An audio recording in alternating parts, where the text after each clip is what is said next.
Filipenses capítulo 4.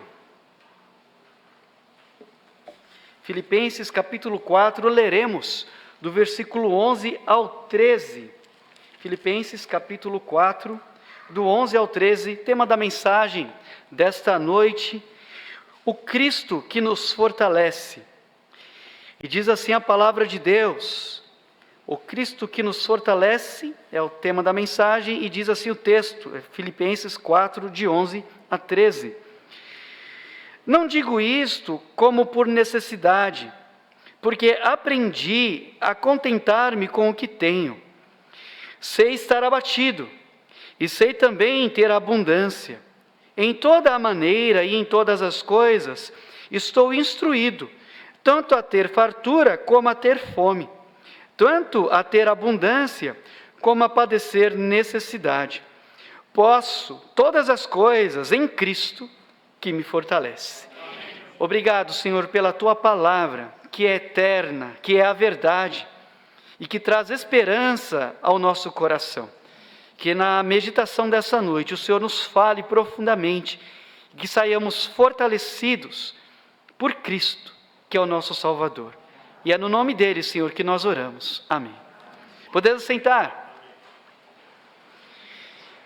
Em Atos dos Apóstolos, no capítulo 16, quando Paulo estava em Troade, a Bíblia nos diz que ele teve uma visão de noite, em que um homem macedônio lhe dizia: passa a Macedônia e ajuda-nos. E a Bíblia nos diz então que Paulo e aqueles que com ele estavam entenderam que o Senhor queria que eles passassem a Macedônia para que evangelizassem aquele povo. E então no versículo 10 do capítulo 16, entendendo isso, eles se esforçaram para partir para a Macedônia. E a primeira cidade que eles chegaram foi a cidade de Filipos.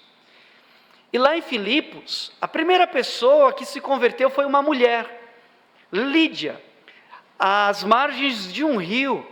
Lídia era comerciante, vendedora de púrpura.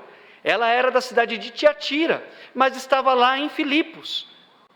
E lá na cidade de Filipos, houve, é claro, pessoas que se converteram, existiram pessoas que se converteram a Jesus, mas Paulo, assim como em muitas outras cidades, enfrentou perseguições, enfrentou prisões, enfrentou torturas, por amor ao Evangelho.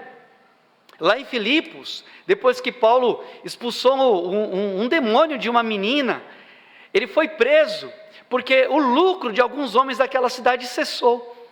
E injustamente, sem um julgamento justo, ele foi açoitado juntamente com Silas e preso. E lá na cadeia, na prisão, os irmãos sabem que ao invés de Paulo reclamar, nós vamos falar disso depois ainda na mensagem, ele e Silas orou e louvou a Deus. Mas depois, sendo soltos da prisão, eles saindo de Filipos foram para Tessalônica. E lá em Tessalônica, algumas pessoas começaram a crer no Senhor, e uma perseguição também veio a Paulo. E por causa dessa perseguição, Paulo teve que sair de Tessalônica indo para Bereia. E lá em Bereia, as pessoas começaram a se converter também. E agora os bereanos, eles consultavam a Bíblia para ver se aquilo que Paulo estava falando era verdade. E eles, confirmando, criam em Jesus. Mas os judeus da Tessalônica, sabendo que as pessoas estavam se convertendo, vieram da Tessalônica perseguir a Paulo, e Paulo teve que fugir de Bereia, justamente por causa dessa perseguição. E Timóteo e Silas não acompanharam, mas ele foi a Atenas e disse que assim que possível, Silas e Timóteo viessem a seu encontro. E lá, em Atenas, nós sabemos que Paulo ficou muito incomodado. Porque quando ele chegou lá, ele viu muitos ídolos, muitos deuses com D minúsculo, adorações de todo tipo, inclusive a um Deus desconhecido, e um lugar onde seria o reduto de sabedoria, na verdade havia loucura, porque a Bíblia diz que a sabedoria dos homens para Deus é loucura. E Paulo não só ficou incomodado com a idolatria, mas também com os ensinamentos humanos. Tanto que Paulo se esforçou muito para pregar entre os judeus na sinagoga, mas também durante a semana ele estava nas praças, discutindo, disputando com os filósofos da época. Filósofos epicureus e filósofos estoicos. E resumidamente, falando sobre os estoicos, eles se caracterizavam pela ideia de que um sábio, ele era imperturbável, independentemente da circunstância. Era uma das características, quer dizer, não importava se estivessem passando por bem ou por mal, ele não se perturbava. Eles aceitavam resignadamente o destino, fosse ele coisa boa ou ruim, porque na mente dos filósofos estoicos, a capacidade de enfrentar a circunstância vinha de uma força interior do homem. E quem expressasse essa força para enfrentar a circunstância, fosse ela boa ou ruim, era um sinal de sabedoria.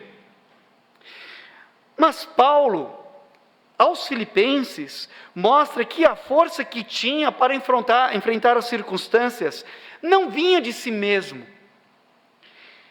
Mas ele deixou claro que a sua força vinha de Cristo, vinha de Jesus. A sua vida não estava centrada em si, como pensavam os gregos. Os gregos achavam que a vida, o mundo, girava ao redor do homem. Mas Paulo entendia que, na verdade, o universo gira ao redor de Jesus. E que a sua força para enfrentar qualquer que fosse a circunstância, vinha de Cristo que o fortalecia. E este mesmo Cristo é quem nos fortalece. É quem nos dá graça para enfrentarmos qualquer circunstância, seja ela qual for. E assim, nos sucessos e insucessos, Paulo permanecia confiante não em si, mas em Cristo, que o fortalecia e que nos fortalece. E por quê? Bom, em primeiro lugar, porque Paulo, quando teve conhecimento de Cristo, ele fez uma entrega incondicional a Jesus. Ele se entregou a Cristo incondicionalmente. Então ele não ficou impondo condições para se render a Jesus. É como uma aliança que nós fazemos no casamento. Nós fazemos as nossas promessas e não ficamos condicionando as outras promessas. Nós fazemos a nossa promessa no sentido de assumir um compromisso de que vamos cumprir aquilo que prometemos. E Paulo se rendeu a Jesus de forma incondicional, tanto que aos Gálatas, no capítulo 2, versículo 20, ele escreveu: já estou crucificado com Cristo, e vivo não mais eu, mas Cristo vive em mim. E a vida que agora vivo no corpo, vivo na fé do Filho de Deus, o qual me amou e a si mesmo se entregou por mim. Então Paulo se entregou àquele que primeiramente se entregou por ele e por nós. Só que aquilo que Paulo fez e aquilo que nós fazemos por amor a Cristo, o homem natural não compreende. O que é o homem natural? O homem natural é aquele que não teve o nascimento do Espírito e não compreende as coisas espirituais. Não entende como alguém é capaz de abandonar tudo ou seus próprios desejos por amor a Jesus. Não faz sentido. Para estes que não nasceram de novo, é loucura. Mas Paulo sabia a quem ou em quem estava crendo. E ele sabia que crucificar o seu eu significava não impor condições. Paulo era brilhante, humanamente falando, desde a adolescência. Ele diz que na sua meninice, entre os da sua idade, ele se destacava, era um conhecedor do judaísmo. Paulo vinha da descendência de judeus, ele era judeu de judeus, ou hebreu de hebreus, da tribo de Benjamim, era fariseu, filho de fariseu, era um judeu de sangue azul, por assim dizer. Então ele tinha um futuro promissor no judaísmo, mas quando ele encontrou a Cristo, ou melhor, foi encontrado por Cristo, ele reputou isso por perda, por amor a Cristo. E às vezes a gente fica tão assim, preocupado, se eu sou descendente de europeu, de não sei aonde, mas o importante é que você é de Jesus. Nós somos da família de Deus por causa de Jesus. E para Paulo já não fazia mais, não era tão importante ser judeu, ser da tribo de Benjamim, ser fariseu, agora ele era de Jesus. E por isso ele reputou as outras coisas por perda, por amor a Cristo. E a conquista que Cristo fez para nós e por nós é muito maior do que qualquer conquista pessoal nossa, do que qualquer status que viemos a ter no mundo ou nesta vida. Por isso, pessoas que teriam um futuro promissor no mundo, de repente deixam tudo, de repente mudam de vida, porque encontraram Jesus, porque encontraram que seguir a Jesus é melhor do que seguir o antigo curso que seguiam. Por isso que pessoas, ao encontrarem Jesus, rejeitam convites e ofertas tentadoras. É por isso que pessoas, quando encontram a Jesus, ou são encontrados por Ele, decidem permanecer limpos. Preferem não frequentar ambientes que não agradam a Deus, porque entenderam que o que Cristo conquistou na cruz, todo o tesouro no mundo é incapaz de pagar. O preço que Jesus pagou por nós, ouro nenhum pode pagar. E o tesouro que Cristo confiou, deu a nós, a herança que temos no céu, como Pedro diz, riqueza nenhuma do mundo pode pagar. Então Paulo tinha essa convicção, por isso abriu mão das coisas desta vida para abraçar a Cristo. E ter essa convicção o fortalecia, sabendo que estava se entregando àquele que é fiel. Agora, não significa que seremos indiferentes às coisas da vida, não significa que seremos indiferentes às injustiças, porque Paulo, mesmo sendo injustiçado, não ficou indiferente às injustiças. Paulo, quando pôde, se defendeu.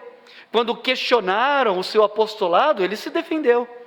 Quando ele esteve diante de juízes, diante de magistrados, ele se defendeu de uma forma dedicada, ele fez o melhor que pôde.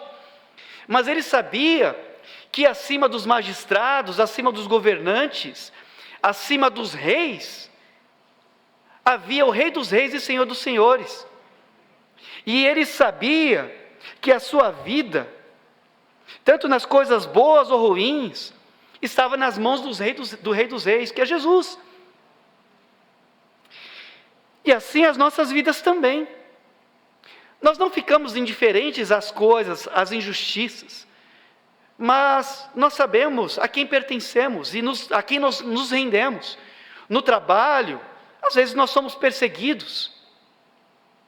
Às vezes as pessoas querem puxar o tapete de um cristão, mas o que Jesus diz? Jesus diz para nós orarmos porque nos perseguem. Às vezes as pessoas nos fazem mal, e o que a Bíblia nos diz? Devemos pagar o mal com o bem. Mas é porque somos tolos? É porque somos bobos? Não. É porque estamos crucificados com Cristo. Foi o que Paulo fez. Entregou-se incondicionalmente a Jesus. Mas em segundo lugar, porque Paulo permanecia confiante, não em si, mas no Cristo que nos fortalece. É porque em segundo lugar, Paulo tirava lições do que vivia. Ele aprendia com o que vivia, com o que passava, nos altos e baixos. E a cada lição, Paulo tinha uma confirmação, que Cristo é fiel. Então, quando Paulo tinha abundância, como nós vimos no texto, ele passou por abundância, mas também teve escassez.